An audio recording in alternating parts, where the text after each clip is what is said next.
Alors, bienvenue dans le MEG, Musée d'ethnographie de Genève, pour notre troisième colloque d'acupuncture sans frontières, troisième colloque d'ethnomédecine. Alors, comme notre nom l'indique, nous sommes plutôt une équipe sur l'acupuncture et la médecine chinoise. C'est sans doute les traditions que nous connaissons le mieux, principalement parmi les organisateurs. Maintenant, aujourd'hui et demain, nous allons explorer d'autres civilisations, d'autres modes de penser la médecine, la magie, la spiritualité. On va s'adresser, écouter nos ancêtres parler. Et je crois que là, ça c'est une ouverture qui est très importante pour notre temps actuel, de nous référencer parmi nos ancêtres. Et donc, nous aurons, après l'introduction de Philippe, qui va vous parler brièvement d'Acupuncture sans frontières et de ce qu'est cette organisation et ce qu'elle fait, et bien, après, nous aurons la conférence de Pedro, qui est traduit par Jordi, qui viennent de Barcelone. Ils sont déjà là? Est-ce qu'ils sont? Ils sont en haut. Alors, ils sont pas encore. Voilà, à 3 heures, ils viendront. Ils vont nous parler justement de la Mésopotamie, magie et médecine en Mésopotamie.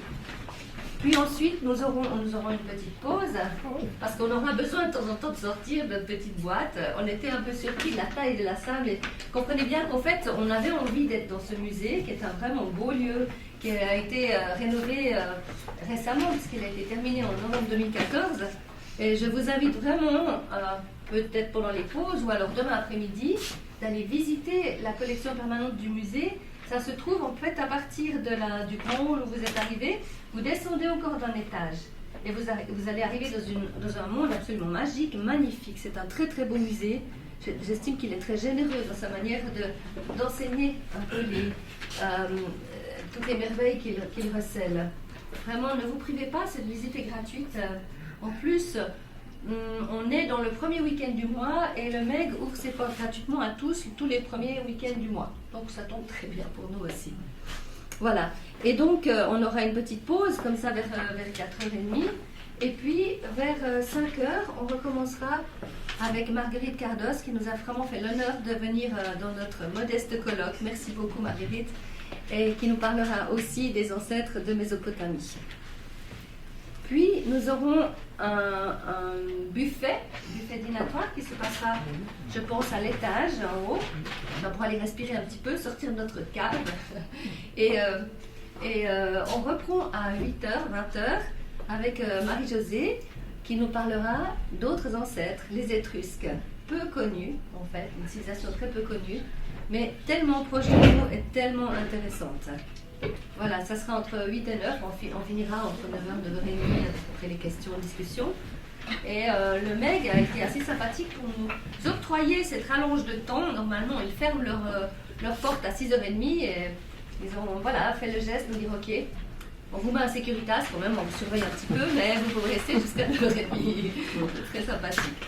Voilà, et puis demain, moi je propose qu'on laisse ouvert, oui. Patrick. À cause du son. Parce que là on va un petit peu étouffer sinon. Bon, d'accord. Moitié-moitié. Voilà, un tout petit peu. Voilà, très bien. Voilà, et puis demain, depuis 9h, on reprendra avec d'autres ancêtres de l'autre côté de l'Atlantique, les sociétés précolombiennes. Nous aurons mon ami Tadé Lafroki qui va parler de son expérience avec les Indiens et une classe particulière de guérisseurs andins qui s'appelle les Kalawaya, une tribu de guérisseurs dans les hauts plateaux andins. Et il y a été pendant une bonne dizaine d'années régulièrement de cette expérience.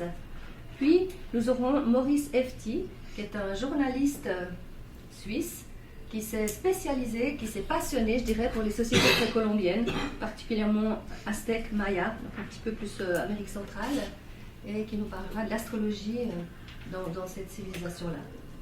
Voilà, un grand programme, on va faire une grande fresque à travers le monde, et puis chaque fois en fin de conférence, si vous voulez poser des questions, vous êtes bienvenus pour discuter un petit moment. Qu'est-ce que j'oublie de vous dire ? Eh bien, Profitez-en bien. oui, alors profitez-en bien, ça c'est sûr. Ouvrez bien les écoutilles. Les téléphones, peut-être. Oui, fermez volontiers les téléphones. Pensez à les rallumer en Merci, sortant. c'est ça que j'oubliais de dire.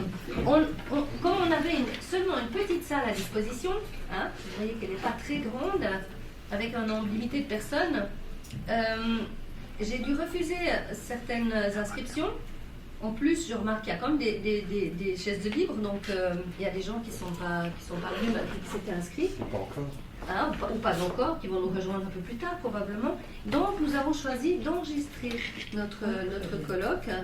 C'est pour ça que vous avez Patrick au fond de salle et des micros, voilà. On va enregistrer afin de mettre un DVD, de faire un DVD, de le télécharger sur le site d'ASFI et de le faire de manière purement gratuite pour l'enseignement de tous. Hein, ça c'est important pour ceux qui n'auront pas pu suivre notre... Si les conférenciers nous donnent leur accord, ça n'a aucun but commercial, mais vraiment de diffuser des connaissances. Voilà. Très bien. Alors, je crois que c'est tout pour le moment. Je suis à votre disposition s'il y a des questions pratiques qui se posent. Et puis, voilà, on va partir dans une grande aventure. Alors, Philippe, je te donne la parole. Est-ce qu'on peut baisser un petit peu la lumière ou on ne peut pas? Non, c'est comme ça, c'est on-off. Bon. Eh ben, merci à tous de vous être déplacés pour venir en ce colloque. Alors, je vais simplement vous présenter très rapidement, dans les craintes, Acupuncture sans frontières, qui est une ONG particulière, humanitaire, et qui existe depuis 25 ans maintenant. Alors, vous pourriez vous poser la question, pourquoi Acupuncture sans frontières organise des colloques d'ethnomédecine? En fait, c'est une volonté de notre équipe, dans le sens où on défend la thèse d'une action humanitaire, l'humanitaire autrement. C'est-à-dire, vous allez comprendre quand je vais vous expliquer un petit peu en quoi consiste Acupuncture sans frontières. Vous avez d'ailleurs remarqué que c'est Acupuncture sans frontières, non pas Acupuncteur sans frontières. C'est-à-dire qu'il s'agit bien d'aller exporter l'acupuncture et non pas simplement des soignants qui donnent des soins. Donc, en fait, tout simplement, par respect des traditions qui nous sont chères, la tradition chinoise la première, mais heureusement on sauve à toutes les autres traditions, il nous paraît assez raisonnable et utile, quand on veut être au service de l'humanité, ou en tout cas des gens dans le besoin, d'avoir un minimum de curiosité sur la réalité des traditions existantes, de façon à ne pas bousculer ou ne pas être dans une ingérence violente, mais bien dans une complémentarité respectueuse. Donc la notion d'ethnomédecine nous paraît assez raisonnable à cultiver quand on est acteur sur le terrain. Et on a donc décidé de régulièrement organiser des colloques d'ethnomédecine. C'est pourquoi c'est ASF qui organise ce type de colloque. Donc beaucoup d'entre vous connaissent déjà ASF, mais je vais, pour ceux qui ne connaissent pas, faire un petit tour de piste. Donc, qu'est-ce qu'on fait vraiment à Acupuncture sans frontières? En fait, vous avez compris, on va enseigner une acupuncture simple, mais suffisamment efficace pour couvrir, les statistiques nous le disent, 60% des soins tout venant en dispensaire, si on écarte la petite chirurgie et les pansements. Donc, quand même, suffisamment de matière pour être efficace dans pas mal de situations où on intervient, notamment dans des pays où il y a très peu ou de savoir-faire, ou quand il y a des gens qui ont un savoir-faire, il n'y a pas les moyens de soigner parce qu'il n'y a pas les médicaments, ou quand il y en a, ils sont trop chers et l'accès est difficile pour les gens démunis. Donc, nous allons dans des pays défavorisés qui nous font la demande et on forme des soignants qui sont déjà en place. C'est arrivé qu'il y ait des exceptions dans certains pays un peu exceptionnels, comme dans la jungle amazonienne, où là on avait affaire à des Indiens qui n'avaient pas de profession, et des gens qui étaient repérés pour des savoir-faire, mais sinon, globalement, dans notre façon de faire, on s'adresse à des infirmiers, médecins, sages-femmes, soignants, chirurgiens, des chirurgiens dentistes, des gens qui ont des notions de soins déjà. Et on leur offre une formation de base, c'est-à-dire simplifiée, adaptée aux besoins et adaptée au profil des élèves qu'on a, avec l'objectif de répondre vraiment aux difficultés les plus souvent rencontrées. Il s'agit bien d'une formation de base, c'est-à-dire que ce n'est pas une formation professionnelle. Nous remettons un certificat de formation ASF aux élèves qui ont suivi les formations et qui ont réussi leurs examens, mais ça n'est pas un diplôme professionnel. Comment nous pratiquons? Nous allons plusieurs fois sur place, après avoir fait une mission exploratoire, et on fait plusieurs séjours de 15 jours à 3 semaines. On va expliquer un peu plus tard, qui sont répartis sur 2 ans, 3 ans, et quand on assure un suivi, donc ça peut durer plus longtemps évidemment. Qui part sur place? Ce sont des praticiens bénévoles. Tout le monde est bénévole à Acupuncture Sans Frontières. Il n'y a aucun salarié, il n'y a aucun loyer. On se débrouille tous comme on peut, mais tout le monde est bénévole.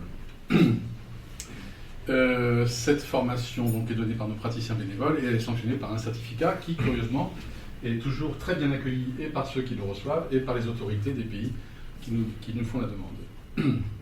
Je dis curieusement parce que ce n'est qu'un papier, mais ça c'est toujours important dans beaucoup de pays. Ça marche? Oui, ça marche. Alors, le pourquoi nous agissons comme ça, en fait, on a donc 2 objectifs. C'est de permettre aux gens qui sont vraiment démunis d'accéder enfin à des soins efficaces. Dans beaucoup de pays, même si vous le savez déjà, mais parfois on oublie que ça existe, mais vous vous présentez avec un vrai problème médical dans un hôpital. Dans certains pays, on ne demande pas votre numéro de sécurité sociale, mais avez-vous de l'argent? Si oui, entrez, sinon, dégagez. C'est clair, c'est arrivé maintes fois dans plein de pays. Moi, j'ai des souvenirs fréquents en Inde, qui sont restés assez choquants. Donc, l'objectif, en formant les soignants, c'est d'améliorer leur autonomie. Là, vous avez des photos, par exemple, dans un camp de réfugiés tibétains. Les gens se pointaient à l'hôpital sans argent, n'avaient pas de soins. Et vous avez sur la gauche un médecin tibétain qui était médecin tibétain. C'était dans les camps de réfugiés dans le nord-est de l'Inde. Il avait sa formation de médecine tibétaine. Il y avait des plantes tibétaines qui étaient en vente sur le marché de Darjeeling, par exemple.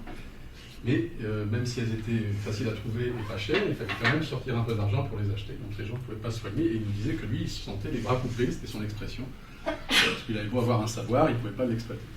Pareil pour tous les soignants qui sont dans des dispensaires ouverts au public comme ça. Donc voilà nos objectifs. Comment on fonctionne? On envoie une équipe, dès qu'on a une demande officielle, on envoie une équipe qui fait la mission dite exploratoire, c'est-à-dire qu'elle va repérer les lieux, le nombre d'élèves, ceux qui sont vraiment intéressés, on présente ce qu'on va faire, comment on va le faire, et puis les gens qui peuvent s'inscrire sur du long terme parce que c'est pas juste pour une journée. On voit la faisabilité, la logistique, les pathologies rencontrées, les autorités, les autorisations, etc. Et si c'est bon, on passe à la deuxième étape où là, on fait des sessions de formation, bien sûr théorique et pratique. Et puis, on fournit un matériel qui est stable, réutilisable, parce qu'on peut le stériliser. Parfois, quand c'est le grand luxe, on peut se permettre d'avoir des aiguilles à usage unique. Quand c'est moins facile, eh bien, on a de quoi stériliser. Comme tous les soignants savent ce que c'est que de stériliser, ne serait-ce qu'une aiguille de seringue classique ou une pince à pansement. Et puis, on assure un suivi de formation avec la volonté de pérenniser l'action, de l'asseoir sur du long terme. Voilà. Alors, on pourrait se dire, mais quel est l'intérêt de l'acupuncture? Il y a tellement d'autres médecines. D'abord, les autres médecines sont coûteuses. Parfois, il n'y a pas accès à l'autre médecine. Parfois, les médicaments sont rares, ou périmés, ou inexistants. Donc, l'intérêt de l'acupuncture, c'est que, peut-être le savez-vous déjà, mais l'acupuncture est connue pour son action curative. Ça, c'est connu souvent. Mais elle est aussi très préventive. Et c'est assez rare dans l'action humanitaire, médicale, d'avoir à la fois une action curative et préventive, à part les campagnes de vaccination ou d'éducation sanitaire qui sont préventives.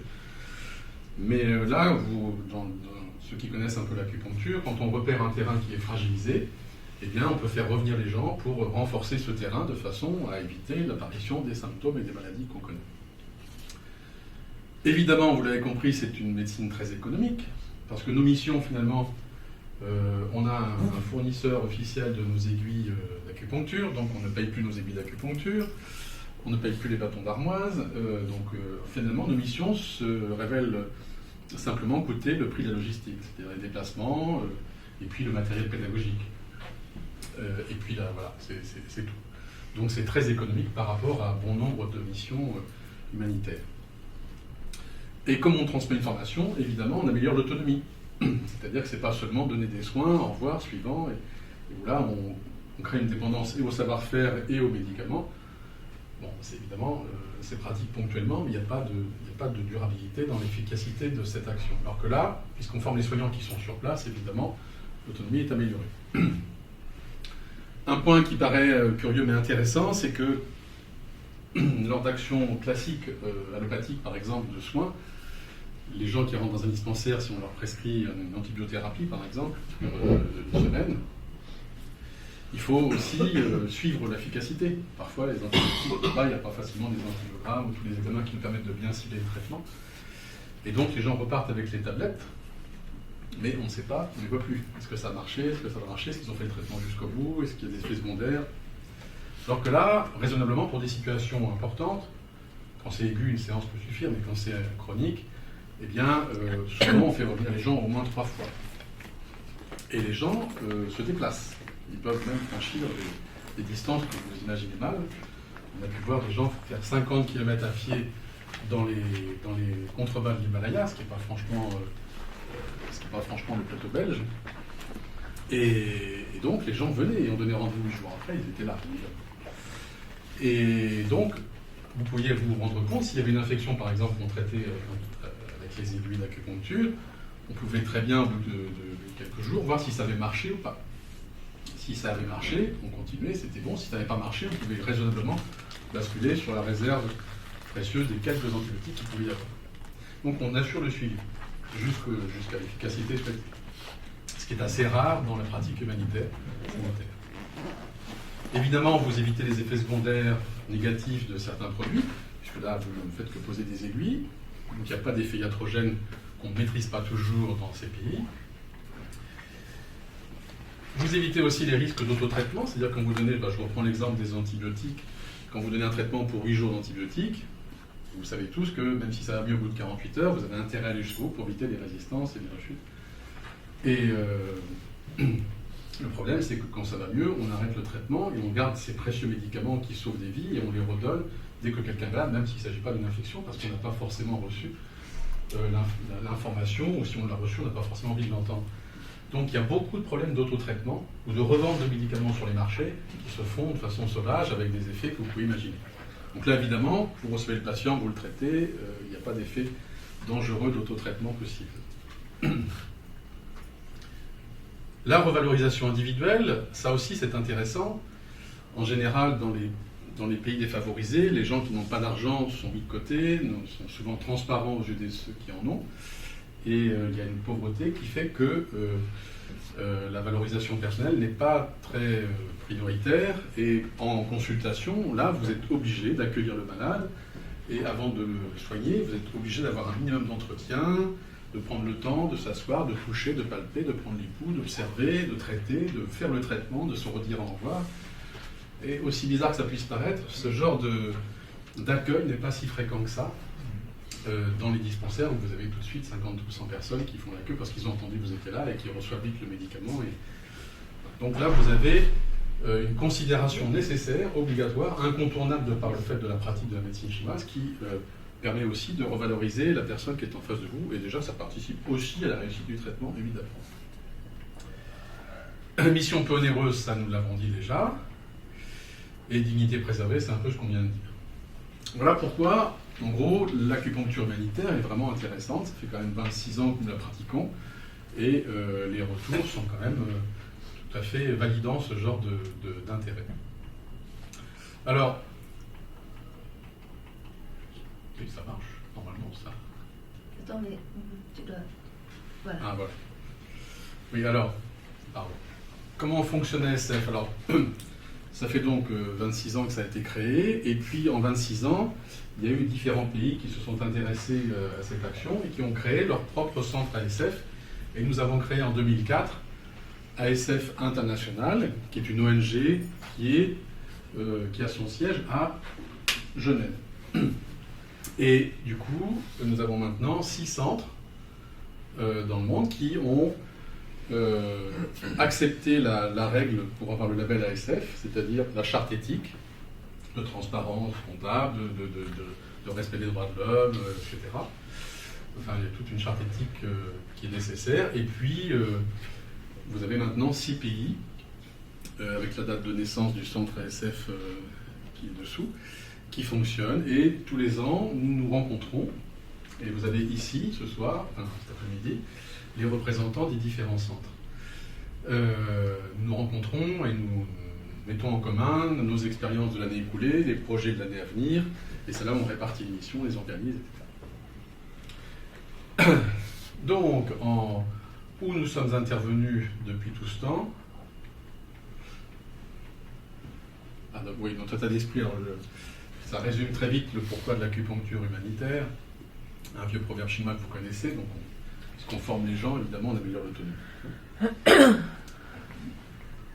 Nos limites, parce que quand même, évidemment, par rapport à l'action humanitaire urgente, cataclysme, conflit guerrier, alors je mets un bémol, non, mais jusqu'alors, on estimait que ce n'était pas notre place. Il y avait besoin de la grosse artillerie, chirurgie, LSF, Médecins du Monde, etc. Là, c'était adapté. Je dis qu'on met un bémol parce que nous sommes dans une période de vie un peu particulière avec tous ces problèmes de dégâts humains un peu d'un type relativement nouveau, même si ça fait quand même des dizaines d'années que ça existe, ce sont les camps de réfugiés, suite aux différents conflits guerriers. Et on a été sollicité pour intervenir, par exemple, dans le Kurdistan irakien, à cause d'un manque de morphine sur place pour les blessures de guerre. C'était pas notre façon habituelle, vous l'avez compris, de faire, mais la question était intéressante puisqu'il y avait un problème d'accès aux antalgiques majeurs et que l'acupuncture, avec des certaines méthodes de pratique, peut permettre de répondre à des besoins de ce type. C'est compliqué à mettre en place, mais on n'écarte pas non plus, alors peut-être plus facilement, d'aller dans des camps de réfugiés plus anciens qui malheureusement s'installent sur des dizaines d'années maintenant, et non pas seulement pour une période transitoire. Et là, on pourrait non seulement donner des soins, mais aussi former des soignants qui sont eux-mêmes réfugiés, puisque on part sur des camps qui sont installés depuis une dizaine d'années et qui vont peut-être encore autant à venir. Donc, là, ça paraît urgent à considérer. Donc là, je mettais action humanitaire non urgente en pensant au conflit guerrier. On n'est pas fermé et cette année, on prend un virage un petit peu différent. Et quand même, globalement, initialement, c'était plutôt ça notre façon de faire.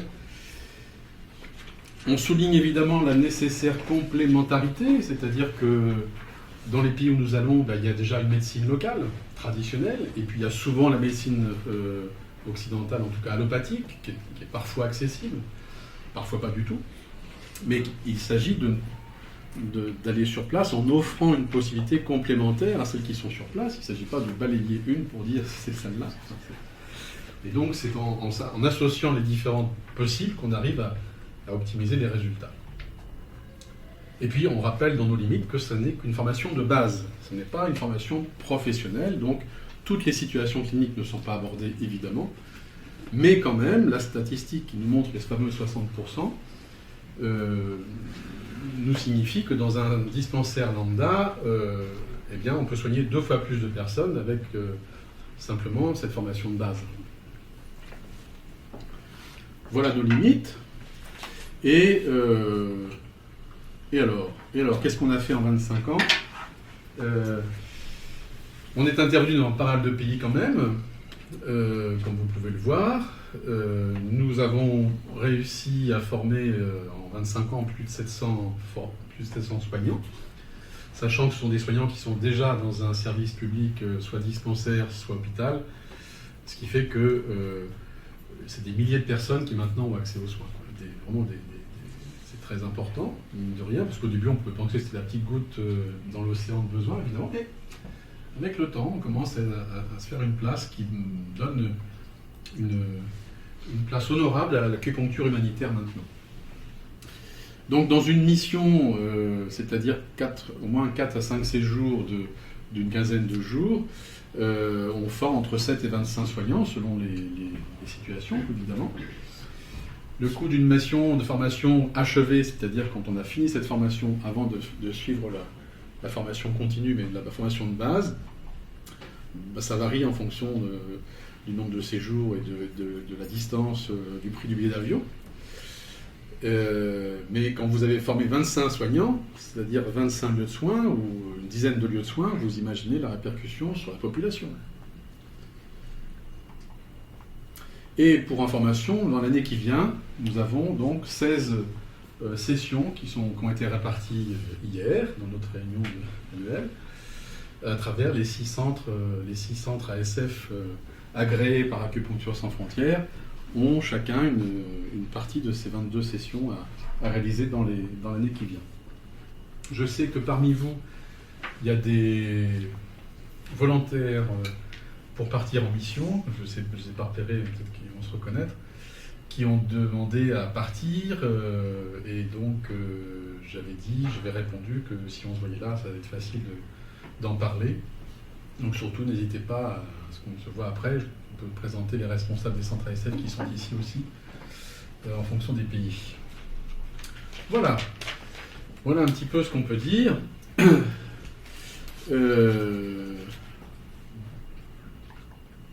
Alors évidemment, notre état d'esprit là-dedans, c'est quand même assez intéressant, je crois, c'est que un des moteurs de l'humanitaire, c'est pas forcément toujours la fameuse bonne action faite avec une espèce d'angélisme, etc. On a beaucoup de plaisir, quoi. On a beaucoup de plaisir à y aller et à transmettre et à apporter une contribution à l'amélioration de la santé publique comme ça. Vous avez affaire à des gens qui retrouvent une santé, une dignité, un sourire. Et quand vous aidez la santé d'un cultivateur ou d'un paysan, vous participez aussi à la restructuration de l'alimentation du village. Enfin, les enfants, enfin, c'est merveilleux. Donc on a le plaisir est le premier moteur. C'est qu'on est tous bénévoles, c'est certainement pas l'argent, mais le plaisir est vraiment là. C'est intéressant de parler parce qu'on n'en parle jamais du plaisir comme si c'était un peu tabou, mais il ne faut pas oublier notre plaisir aussi. C'est pour ça qu'on y va si souvent avec être élan. L'altérité, évidemment, j'ai vraiment l'impression qu'on a tous besoin de l'autre en général pour ne serait-ce que rencontrer l'énergie complémentaire à la sienne propre, ce qui vous permet de développer vos potentiels, c'est devenir ce qu'on est. Devenir ce qu'on est, pour ça, on a peut-être besoin de rencontrer une énergie complémentaire. C'est peut-être ça aussi une de nos finalités existentielles, c'est d'optimiser ce qu'on est. Et quand vous rencontrez des différences de culture, de pensée, de philosophie, de tradition, et que vous vous en enrichissez par un échange vrai et plaisant sur place, vous repartez content, nourri, pas avec un salaire, mais avec une autre forme d'énergie. Donc la nécessité de l'altérité, et que vous connaissez dans un couple, hein, on a besoin dans un couple de se compléter pour dynamiser la vie, eh bien vous pouvez l'avoir dans un collectif, et vous l'avez aussi dans ce type de rencontres qui vous arrivez dans des pays où c'est pas du tout vos repères, donc vous êtes confronté à la différence. La différence qu'on pointe un peu trop souvent comme faisant peur, la différence est parfois une merveille à la saisir, c'est clair. La notion de complémentarité, bon, j'en viens d'en parler, hein, c'est la même chose, mais je veux dire, la complémentarité, alors la complémentarité énergétique, mais la complémentarité des sociétés, la complémentarité des médecines, la complémentarité des pensées, on est dans la vie là, on est dans la vraie vie. Bon, je me répète un peu. On est aussi dans le respect de l'autre, d'où l'intérêt de l'ethnologie et des colloques d'ethnomédecine, mais aussi pas d'ingérence, de quel droit arriver avec des certitudes et bousculer tout ce qui est en place. On peut partager des idées, mais les confronter, partager des convictions, mais peut-être pas aller au-delà de ce simple échange. Et puis que chacun reconnaisse ses limites. C'est presque pareil que chacun reconnaisse un peu ses certitudes. Et les limites des certitudes. Donc, et la nécessité de l'absence de certitude, finalement. Voilà un petit peu l'état d'esprit qu'on peut avoir. Et puis, on est content de constater que l'efficacité d'une année n'était pas forcément celle d'une année, mais qu'elle s'installe dans le temps. Et donc, cette façon de faire un peu particulière s'installe raisonnablement dans le schéma de l'entraide humanitaire, de la médecine humanitaire, et que raisonnablement on a notre place. Voilà, on a notre place et que c'est peut-être à développer. Qu'est-ce que j'ai oublié ? Voilà notre site. On a un site que vous pourrez consulter, les petites plaquettes qui sont données là-bas. Vous pourrez vous amuser à voir un petit peu ce qui a été fait, l'émission, etc. On a aussi un réalisateur qui, il y a 2 ans, a voulu faire un film sur Acupuncture Sans Frontières, qui nous a suivis dans une mission en Amazonie, en Afrique, et qui a fait un film documentaire assez esthétique et qui relate un peu notre historique avec des images, des montages intéressants, des interviews aussi de différents horizons, soit la médecine moderne, soit les acteurs d'Acupuncture sans frontières, une présentation de la médecine chinoise, enfin voilà, il y a pas mal d'informations. J'en ai apporté 10, il n'y en a que 10 parce qu'on vient de loin et on était un peu chargés. Voilà, ils sont à disposition là-bas. Et puisque j'ai encore 5 minutes, hein, c'est ça, c'est 15 heures. Bien sûr, vous allez pouvoir poser des questions, mais je trouvais intéressant de revenir un petit peu après ce qu'on a dit sur l'altérité et le besoin de l'autre. On va avoir aujourd'hui donc des intervenants passionnants, je le sais déjà, bon, mais qui vont nous parler de la richesse d'autres civilisations anciennes qui étaient porteuses de sagesse qui sont immuables. Et on sait que notre actualité tragique de ces derniers mois nous a montré combien c'était facile de se déchirer, de se diviser. C'est bien plus facile de diviser les hommes que de les réunir. C'est tellement facile. La médecine contribue volontiers à une espèce de pacification et de réunification à travers la santé, puisque tout le monde la cherche, la santé. Mais la violence qu'on observe ces derniers mois et qu'on nous présente un peu au nom d'une idéologie religieuse, même si on sait très bien que c'est plutôt politico-financier, n'empêche qu'on véhicule des valeurs religieuses pour justifier certains actes tragiques. Je trouve que ça mérite une réflexion sur... Et les traditions sont parfois porteuses d'enseignements aussi.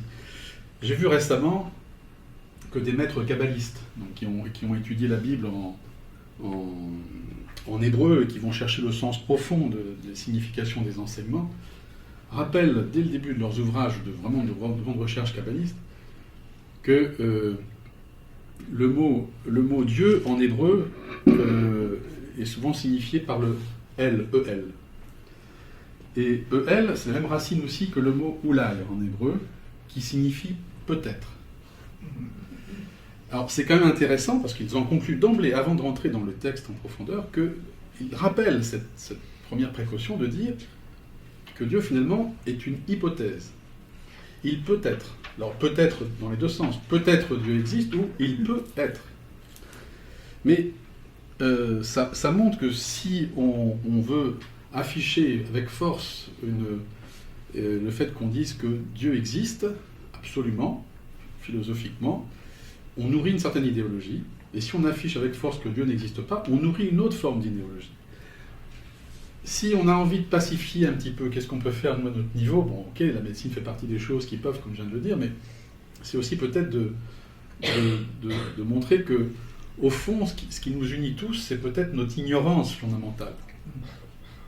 Et si, au nom de cette ignorance fondamentale, on écartait un peu nos certitudes ou nos croyances, qui finalement ce sont les croyances et les certitudes qui nous séparent, peut-être que la prise de conscience de notre ignorance fondamentale pourrait nous rendre tous assez frères, du coup, au nom de ce qui nous unit tous. Après, que nous ayons des croyances, des convictions fortes, c'est pas... Évidemment, on va agir avec conviction, on aura une foi profonde, si on le veut, mais n'oublions pas que la croyance forte, c'est une croyance par rapport à une question, par rapport à des convictions, mais ça reste toujours philosophiquement un peut-être. Je crois que c'est intéressant chez nous, en tout cas avec Acupuncture sans frontières, on agit, vous l'avez compris, avec conviction. L'avantage des convictions, c'est que c'est révisable par rapport à une certitude qui est figée. S'il faut changer, d'ailleurs, on a changé un petit peu notre point de vue, je vous en fais part tout à l'heure sur l'action humanitaire, peut-être sur un terrain de guerre, avec l'acupuncture, mais voilà, c'est dynamique une conviction, c'est révisable, on peut la revoir. Les certitudes, il faut les fuir. C'était le petit mot de réflexion sur l'intérêt de s'ouvrir aux autres enseignements de sagesse de toutes les traditions. Les plus anciennes sont les plus riches souvent, parce que finalement les questions de ce monde d'aujourd'hui ont toujours été posées. Je vous remercie, je vous souhaite un beau et bon colloque, et si vous avez des questions, elles sont les bienvenues ici maintenant ou tout à l'heure dans les couloirs.